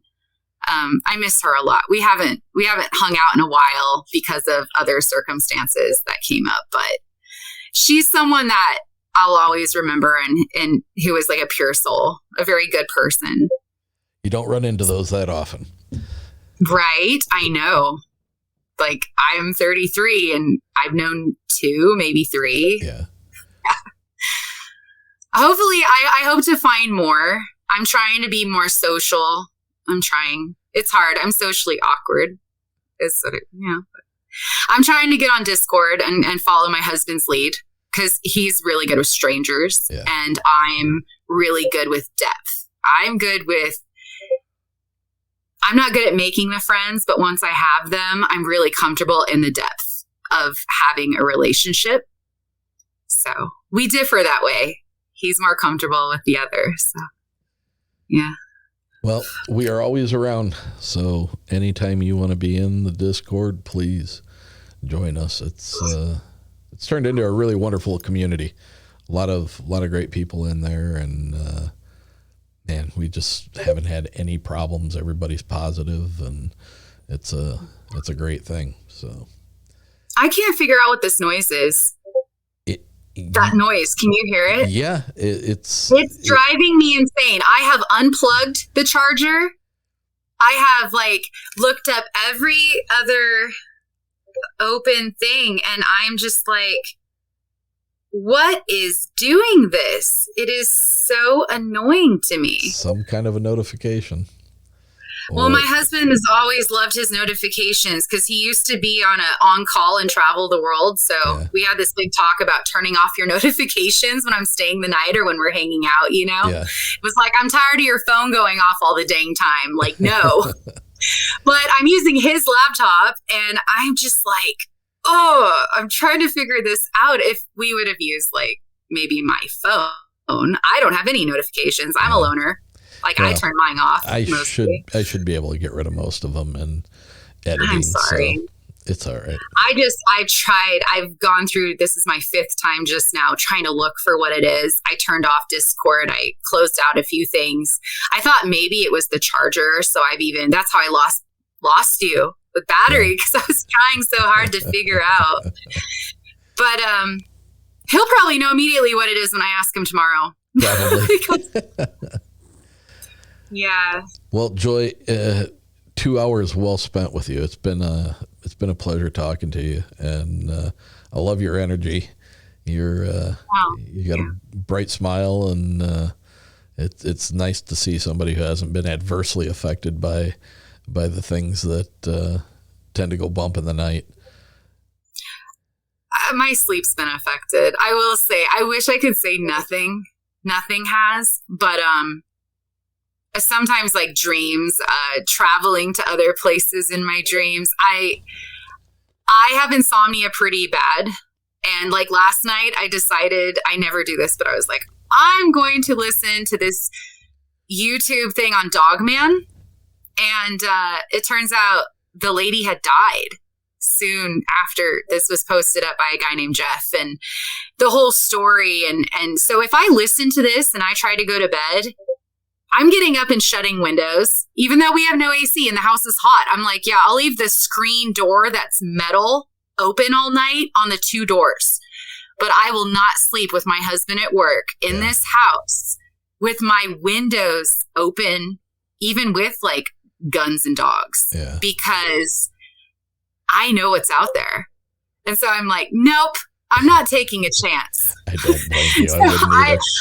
I will lock all my windows and doors and just use the metal screen doors to get airflow and a bunch of fans and stuff. But yeah, I have a hard time at night when it comes to being alone in my house, because that's when I'm most nervous. Yeah. Is when I'm alone. Yeah. But for the most part, I would say it doesn't affect me, except my insomnia started getting really, really bad after I was about 20. Really? Yeah, it went from 11 p.m. in high school is late and I'm okay to, as I was having my children, I would try to force myself to go to bed by 12:30. When we moved to Oregon 5 years ago is when it got the worst. It's when I could stay up till 3 a.m. and then wake up at 7 and on 4 hours of sleep, be dead tired, try to take naps when the kids are at school for part of the day. I've only kept a few jobs. My husband has a pretty crazy schedule and we don't have family help for childcare or anything, but still, I mean, I would like to go work part-time or they're all in school. I should be able to do something, but my biggest struggle is getting myself to knock out at a good time. And that is something that I've struggled hard with especially since 2020 and the pandemic. It only got worse. It used to be 1 a.m. The pandemic hit and it was now I'm fighting 2 to 3 a.m. in the morning. What is this? And so that is, I would say, my only main struggle. I've worked on myself. I've worked on so much, but I tried melatonin, gave me horrific nightmares, vivid, horrific nightmares. So I was like not sleeping well on melatonin because I was waking up in panic attacks like twice a night. Alcohol, I sleep for 3 hours and wake up wide awake. Like, I tried a lot of things just to try to see. And so far in the past, like in 2019, I tried weed for a while to go to bed, and that did help. I would just be kind of groggy the next day for a few hours. But yeah, no, it's hard. And I've thought about going to a doctor and being like, hey, I need sleep meds. But I saw my mom on that. Man, if there was a fire, if that house was burning down, she was like dead weight. I would have had to like drag her butt out of the house. So I don't want to be like that, you know? No, I have no desire to try sleep meds because everybody that I've talked to, and I don't think it's a physical addiction to it. I don't think the drugs are what causes physical addiction, but they definitely get dependent on them, and they get a little freaked out if they're out or they don't have them, because then they're like, I can't sleep without my Lunesta or whatever the brand is. And yeah, even like melatonin with Jimmy, he started doing that when he was working more graveyard. He started 2.5 years ago, and I've noticed it, like the 3 milligram dose had to go up to 5. And on weekends, you know, like if he drinks a little bit of beer and stuff, that helps. But I'll still be like, you should just take your melatonin every night. Or if he doesn't sleep as good. Yeah, like your body becomes adjusted to what you're taking for sure. So yeah, it was good talking to you. It was great talking I was to you so too. nervous leading up to it just because I've never been videotaped and like done an interview in my life ever. You did great. I tend to just have a few personal friends that I talk to. Yeah. So this is a big stretch for me to just kind of throw it out there and be like, great. hey. You did great. Yeah. Minus that damn noise, man. I'm telling you, the perfectionist in me is like, I can still hear that thing. I'm like, F that noise. It's like the bug that needs to die now. No. So anyway, you got to get on a campfire soon, don't you? Yeah, in about a half hour. Yeah. I was about to say, it's Friday. Jimmy works tomorrow because he had Monday and Tuesday off for the 4th. His truck driving goes along with whatever the mills are doing because he's a chip truck driver. So if they're off, he's off, and he doesn't like that. He likes his schedule. But so yeah, he's working tomorrow, so he's not available to help me with this or do a campfire. Well, you're more than welcome. Hopefully we see you over there. Yeah, my phone will be a lot easier than this computer for me to manage. Okay, I have a bottle of red wine somewhere. I think I'll try that. I think I might have to pour myself one. Get outside where there's some freaking airflow. Yeah. Yeah. Joy, thanks so much for being with us tonight. I appreciate you taking the time, and great stories. Man, that was cool. The Dogman thing, that one scares me. That I don't think Dogman is something that is natural to our everyday world. I think that is. I think that's something that. Oh, that was pure evil. There was nothing except, that was just of the encounters I've had. That one and the reptilian, to me, were way more dark and eerie and unnatural than Bigfoot or the other noise in the woods, which was a little like Skinwalkers. That's even in the daytime. I'm on edge about that, but nothing compared to like Dogman. I mean, we're talking size and like just mean. Yeah. There was nothing. And I feel like that might have been what was behind the house all the years, kind of too, or something that was like stalking me in a sense. And it didn't feel good. So I live across the street now. I kind of foresaw that almost because I walked up this street when I was 16 one day, and I looked around at all the nice houses and on the neighborhood, you know, and there's like one house that's like a mansion. I call it the Beauty and the Beast mansion. This guy just like made it piece by piece, and it's gorgeous and big. And I got to tour that place 3 years ago. I met them because I'm their neighbor. And I finally got to look in the house I've always wanted to look in. But I thought, oh, wouldn't it be cool to live on a street like this? Like, these people are so lucky, whatever. And yeah, I'm there. Like, I didn't think I would ever live here, but I do. And I'm really close to where all this stuff happened, across the street. There's like the main road, a little creek, and literally I can see that whole place that my mom lived at called Knoll Terrace. I live up on a hill across the street from it. So the coyote, the Dogman, that was all across the street from where I'm currently living. So there's eeriness feeling sometimes outside, and I am aware, and my kids are not allowed to like take the trash out at night or, you know, like go outside alone. Yeah. Like, they have to be with us. Yeah. And I still like living here. It's beautiful. It's a small town that I'm comfortable with. I think that's part of autism, is like liking what you know, in a sense. And yeah, but most people around here don't, I think, notice this or realize it. Most of the people living over at Knoll Terrace across the street are retired people from California.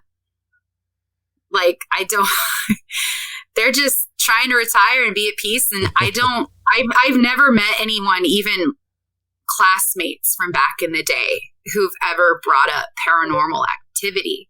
Really?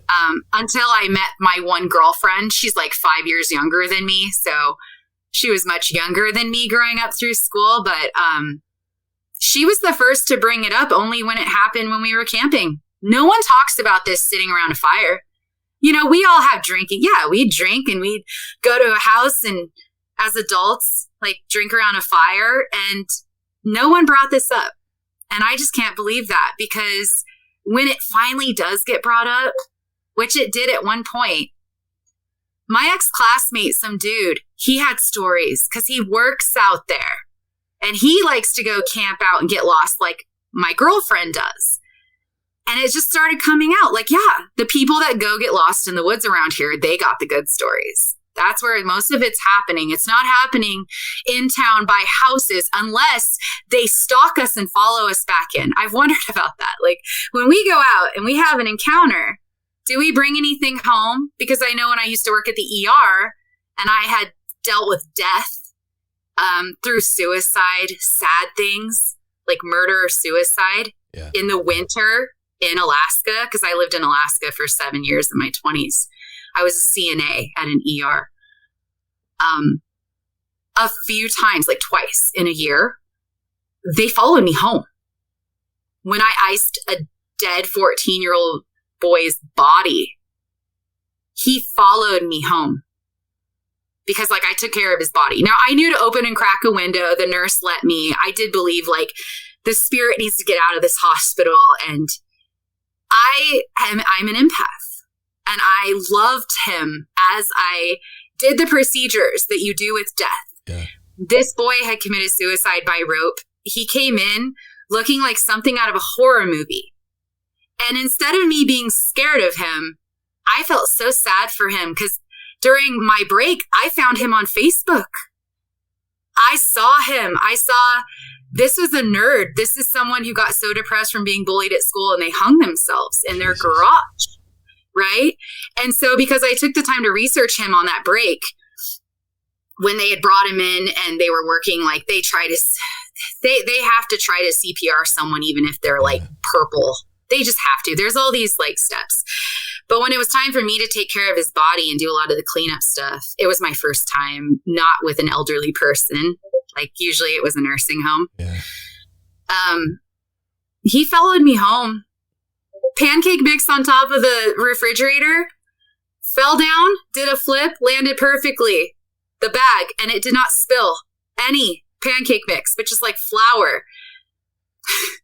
My boyfriend's mom from Arizona, Navajo grandma, she was up visiting at the time. Yeah.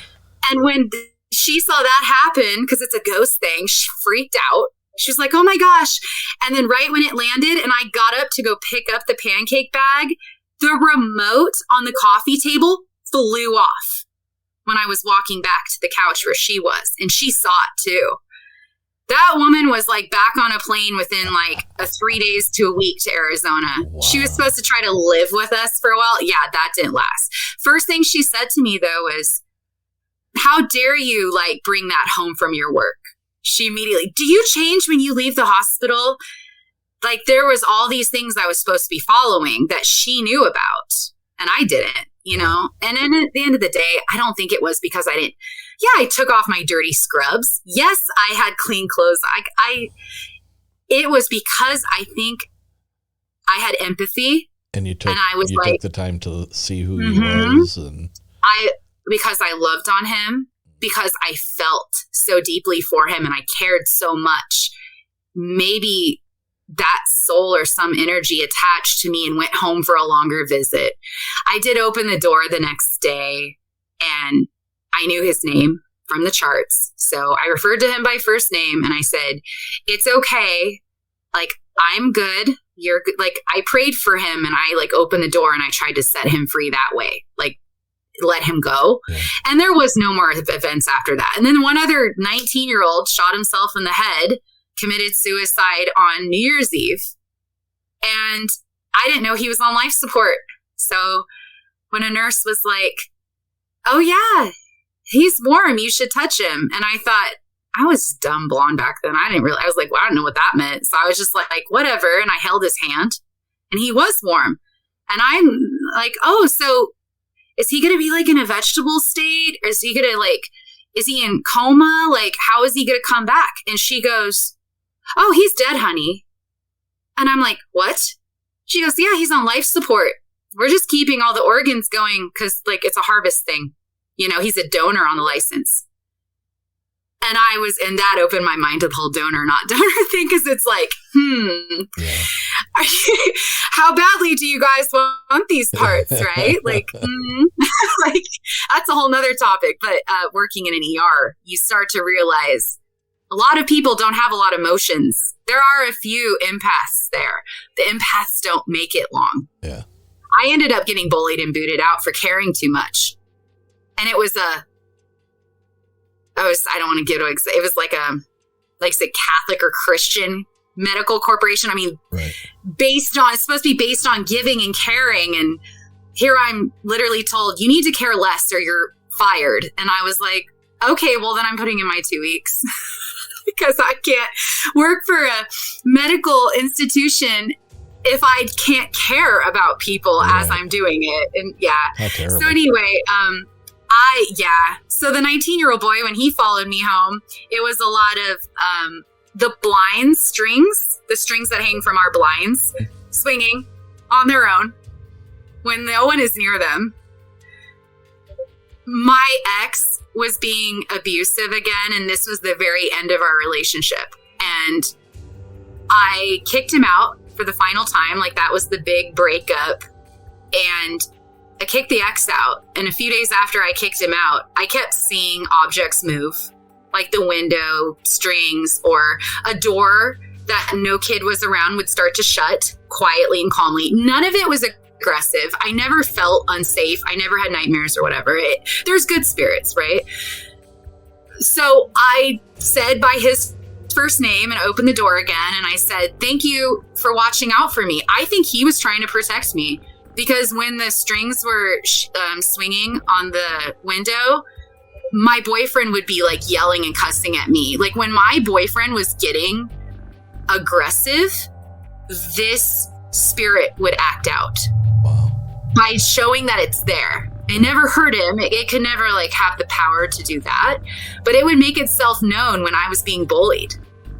And so I kicked the guy to the curb and by name said thank you to the spirit and wished him on to find his way to the next dimension, the higher life, whether that's heaven or wherever we go. I wanted him to be set free and stop watching out for me, so to speak. But that's pretty much it. I can't think of anything else paranormal. There's been so many random things over the years, but I'm glad lately that I've had a break. I'm not gonna lie. Because I was just it's nice to have a break sometimes. It can be a bit much. Right. Joy, we're at about 2.5 hours. This was awesome conversation with you. really enjoyed it. I'm glad you finally got a hold of me. It was great stuff. Okay. I had a good time too, Eric. I'll see you around. I'll come to some campfires. All right, please do. Yeah, and if anything else ever comes up, like, I'll let you know. Yeah. I won't wait years to tell somebody this time. That's awesome. So, okay. Thanks so much. Sounds great. I'll see you later. Have a great evening. Thank you. Yep. Bye. Bye. Well, that's it for tonight's show. I hope you enjoyed hearing from Sage. Don't forget all of the links to Bigfoot and Brews 2, the Fortean Airwaves podcast conference, the uNcomfortable Patreon, and the uNcomfortable Discord server are all in the show notes below this episode. Until next week, my friends, stay uncomfortable.